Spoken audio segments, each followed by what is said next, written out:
नमस्कार, मैं Dhananjay Kumar, the public India में आपका स्वागत है। पूर्व chief justice of India Dhananjay Chandrachud ji का इंटरव्यू बीबीसी के एक पत्रकार ने किया। उस इंटरव्यू की बड़ी चर्चा है।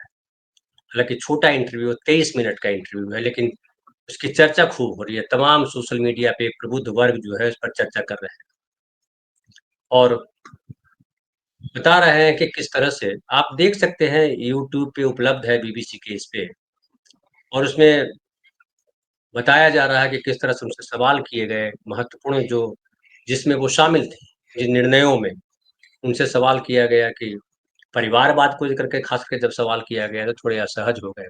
जब उनसे पूछा गया कि आपके पिता न्यायपालिका में ऊँचे पद पर रहे और आप जो है चीफ जस्टिस बने, तो उन्होंने हालाँकि उसका जवाब दिया कि रिटायरमेंट के बाद हम जो है आए, चूँकि पिताजी ने नहीं आने दिया था। और भी सवाल थे, जाति को लेकर के था, सवाल जो है 370 को लेकर के हुआ, अयोध्या को लेकर के हुआ। अयोध्या वाले प्रसंग पे कहा कि जो है आपने कहा था कि ये इस जब जजमेंट देना था तो हमने कुछ सूझ नहीं रहा था। तो ईश्वर से हमने प्रार्थना की कि रास्ता दिखाएँ और ईश्वर ने रास्ता दिखाया।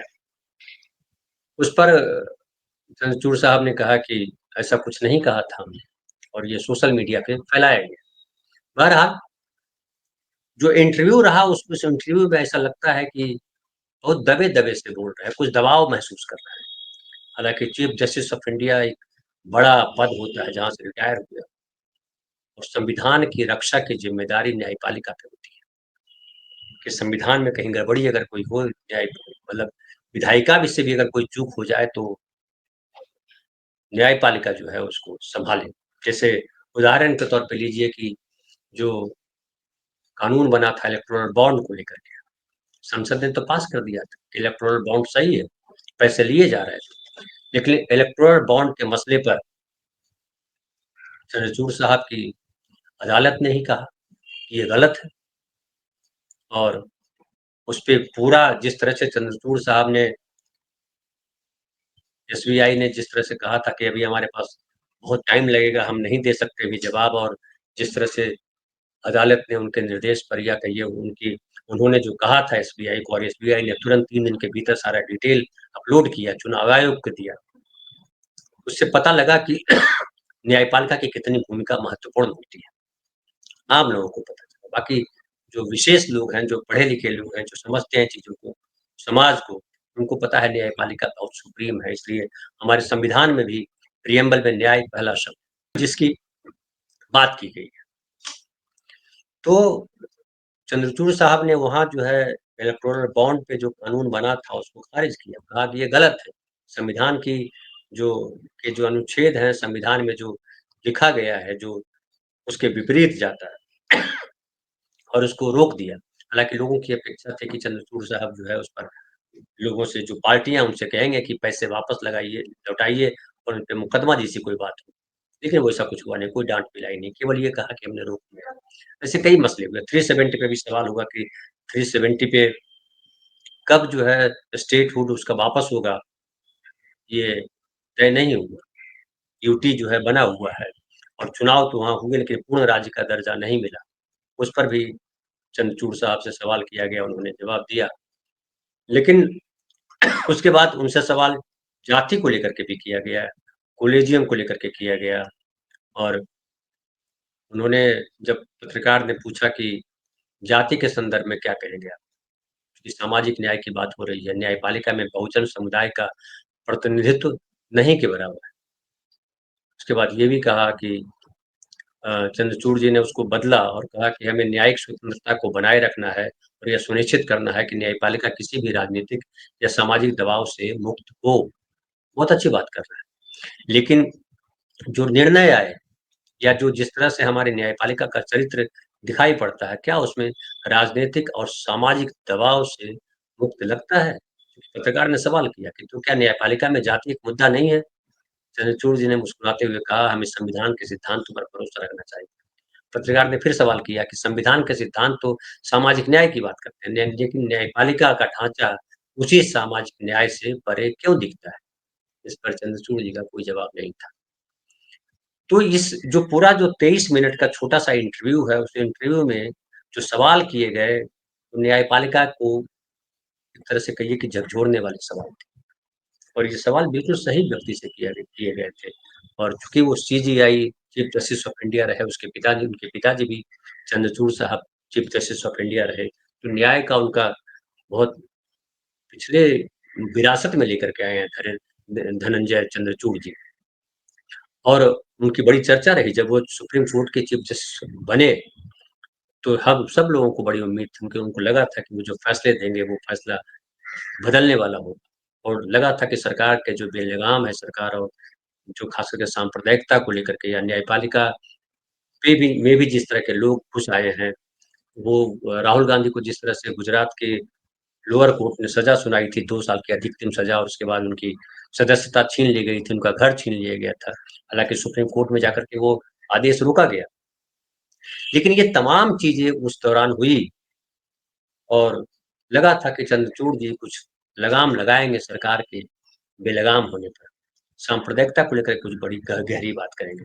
महाराष्ट्र में जो घटनाक्रम हुआ, उस पर भी था कि कुछ बेहतरीन फैसला देंगे, जो निर्णायक होगा, आगे के लिए रोशनी दिखाने वाला। लेकिन वैसा कुछ नहीं आया। एक जो चंडीगढ़ में जो फैसला आया था याद कीजिए जिसमें मेयर का चुनाव था और कोई सब मसीह था जिसने खुलेआम बेईमानी की थी। वो डिजिटल जो कैमरा सीसीटीवी कैमरा लगा हुआ था उसमें सारा दिखाई पड़ा। उसको बदला था चंद्रचूड़ साहब ने, लेकिन उसको कोई सज़ा नहीं दी मसीह को। तो कई लोगों का मानना रहा कि जो चंद्रचूड़ साहब के रेज़ीम में जो फैसले आए, वो फैसले आधे-अधूरे थे, पूरे फैसले नहीं थे। बहरहाल जो थे वो फिर बाद में ये भी आया कि जो है प्रधानमंत्री उनके पास गणपति पूजा में गए थे और हालाँकि उस पर जवाब में उन्होंने कहा कि वो तो हमें धर्म मानने की आज़ादी है और वो आए थे, वो शिष्टाचार था एक। लेकिन ये सवाल अब महत्वपूर्ण हो जाते हैं इसलिए कि अब चंद्रचूड़ साहब चीफ जस्टिस ऑफ इंडिया नहीं, वो आम नागरिक हैं और देश के नागरिकों को अधिकार दिया गया है कि वो खुल करके बोलें। हो सकता है चीफ जस्टिस ऑफ इंडिया रहते हुए बहुत बातों पर जवाब नहीं दे सकते थे, लेकिन अब उनसे अपेक्षा थी वो खुल करके बोलें। चाहे न्यायपालिका में कोलिजियम सिस्टम है या कोलिजियम सिस्टम को हटाने की जिस तरह से बात की जा रही है, उस पर भी बोलते, परिवारवाद पे भी बोलते, तो जाति वाले प्रश्न पे भी बोलते, सामाजिक न्याय वाले प्रश्न पर भी खुलकर बोलते। चूँकि जो हमारा संविधान है, उसमें तो साफ-साफ है कि जाति, धर्म, लिंग और भाषा के नाम पर कोई भेदभाव नहीं होना। तो न्यायपालिका में महिलाएँ क्यों नहीं हैं? उनका रिप्रेज़ेंटेशन कम क्यों है? बहुजन समाज का रिप्रेज़ेंटेशन क्यों कम है?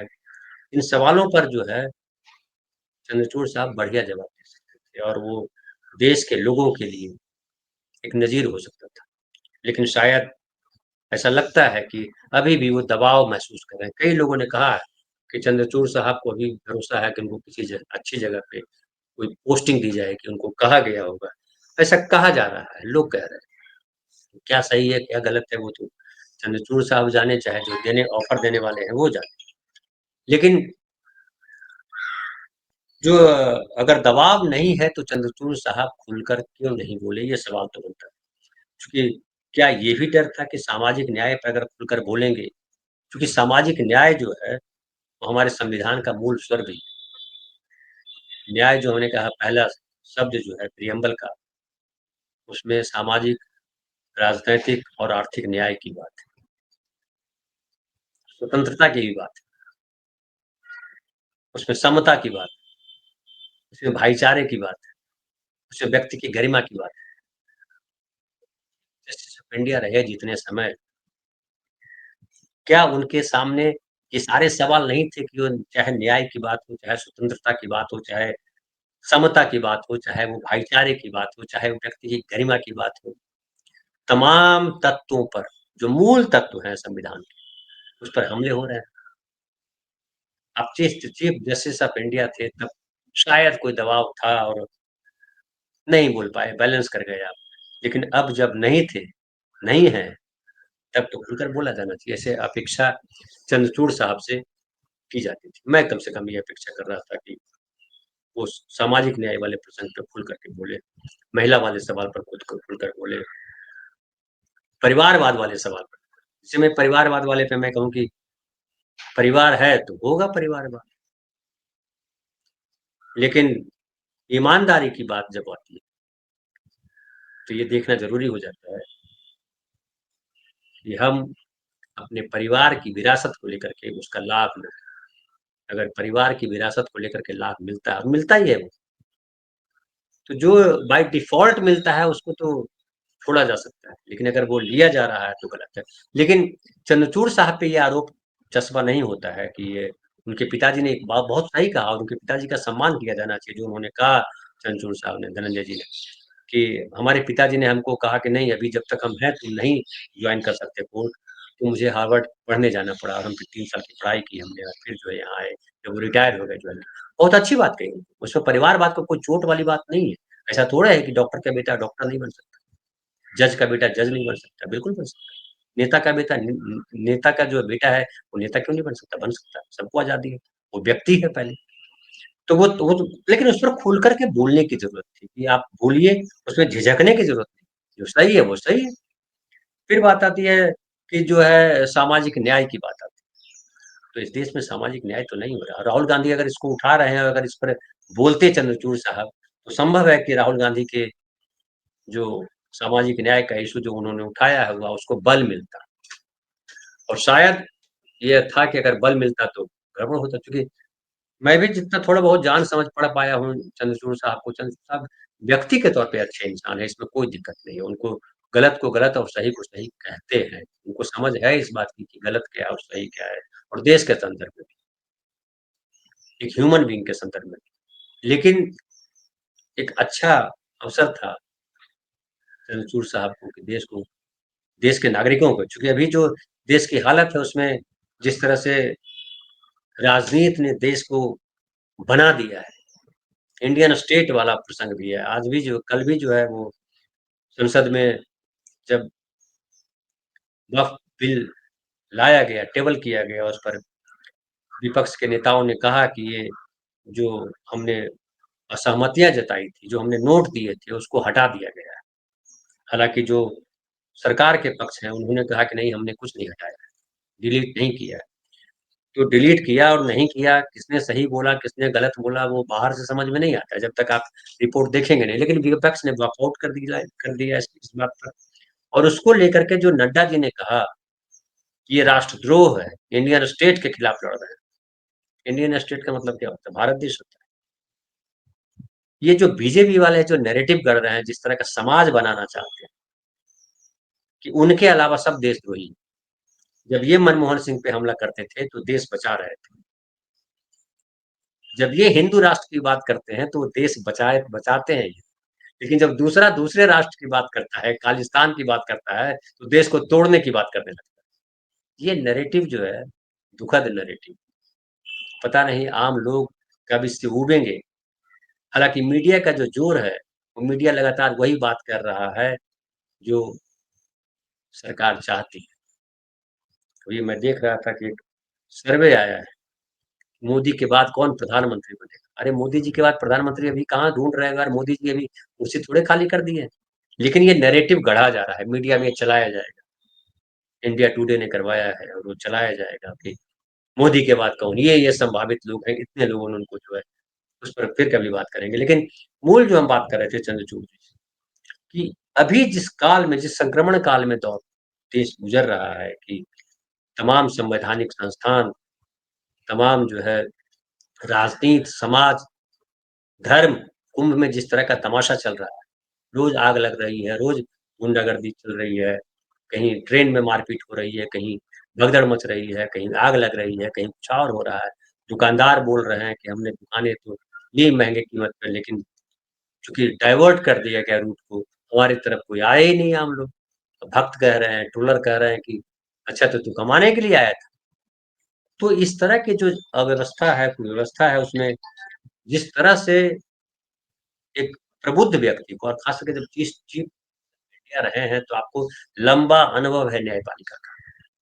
तो थोड़ा उस पर प्रकाश डालते, न्याय को लेकर के बात करते, न्यायपालिका को लेकर के बात करते, संविधान को लेकर के बात करते, सामाजिक न्याय को लेकर के बात करते, देश की राजनीति की बात करते, तो दिशा मिलती देश को। नागरिकों को दिशा मिलती है और अच्छा लगता है और सब उस बात की तारीफ़ करते हैं। और मुझे लगता है ये जो आलोचना कर रहे हैं चंद्रचूड़ जी की, वो इसीलिए लोग आलोचना कर रहे हैं कि चंद्रचूड़ जी ने एक नागरिक होने का फ़र्ज़ ईमानदारी से नहीं निभाया। हमें आपको निभाना है, इस बात का ध्यान रखना है कि जो गलत है उसको गलत और जो सही है उसको सही कहना ज़रूरी है। भक्ति भाव में जिएँगे तो अपना भी बेड़ा गर्क करेंगे और अपने आने वाली पीढ़ियों का बेड़ा गर्क करेंगे। फिलहाल इतना ही बहुत-बहुत धन्यवाद। कल फिर बात करेंगे किसी नए विषय पे।